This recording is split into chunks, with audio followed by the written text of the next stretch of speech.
देखिए, ये जो कॉन्क्लेव हम लोगों ने एफएसएसएआई और केआरबीएल मिलके ये जो जागरूकता का इनिशिएटिव लिया है, इसका पर्पस ये है कि ये जो नए रेगुलेशंस एफएसएसएआई बासमती राइस के लिए लाया है उसके बारे में जागरूकता करने के लिए हमने ये इनिशिएटिव लिया है। और ये सिर्फ कंज्यूमर्स के लिए ही नहीं, हमारे ट्रेड के भाई बंधु जो बासमती चावल बेचते हैं उनके लिए भी है।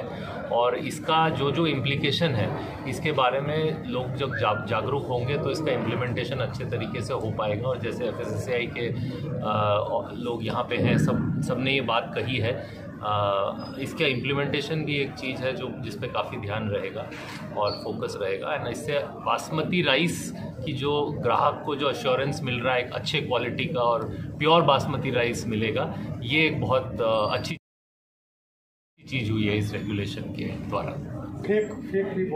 आज जो बासमती राइस का अवेयरनेस प्रोग्राम है, कई बार होता है क्या जो हम लोग खाते हैं तो पता नहीं चलता है कि रियल में क्या है और हम ले रहे हैं सही चीज़ें ले रहे हैं या नहीं ले रहे हैं। तो जब हमें ये रेगुलेशंस आया और ये अवेयरनेस का जागरूकता का बहुत ज़रूरी है कि कई बार ट्रेड्स में अच्छी चीज़ें भी रहती है तो हमें डाउट्स होते हैं कि नहीं ये गड़बड़ होगा। उसके लिए भी हो गया कि जो ट्रेडिंग में है, मार्केटिंग में, उनके लिए भी ये रेगुलेशंस है कि पास कर रहा है। और कंज्यूमर और ट्रेडर दोनों के लिए है। कंज्यूमर को भी एक भरोसा होगा कि हम जो ले रहे हैं सही चीज़ ले रहे हैं या कहीं और, क्योंकि जो ये प्रोडक्ट बन गया, ग्रेन बन गया, अगर सही है तो ये समझ सकते हैं कि कितने बढ़िया से ये बन जा रहा है। और इसको लोगों मिला है तो बहुत बड़ी चीज़ है। ये हमें क्वालिटी एश्योरेंस के लिए बहुत जरूरी है।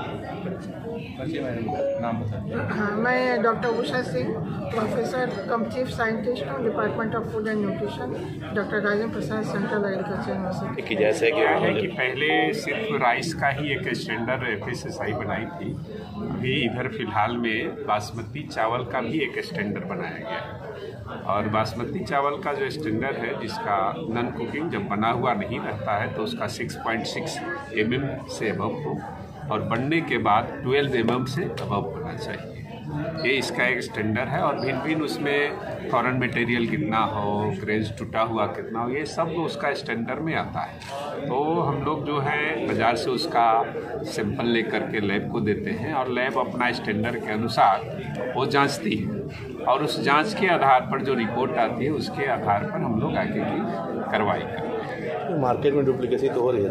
हाँ, तो जैसे वो स्टैंडर्ड जब जानते हैं ना, उसके आधार पर हम लोग कार्रवाई करते हैं। अगर लैब ओके की तो ठीक है, अगर खराब आया, किसी स्टैंडर्ड पर खरा नहीं उतरा तो धारा जो 51 है उसके तहत डुप्लीकेसी हो रही है, जिस कंपनी का डुप्लीकेसी हो रही है तो वो इंटेलेक्चुअल प्रॉपर्टी एक्ट में वो केस कर सकते हैं। वो हम लोग के जुडिक्शन में डुप्लीकेशन एक अलग चीज़ है, मिलावट अलग चीज़ है, दोनों अलग अलग चीज़ है।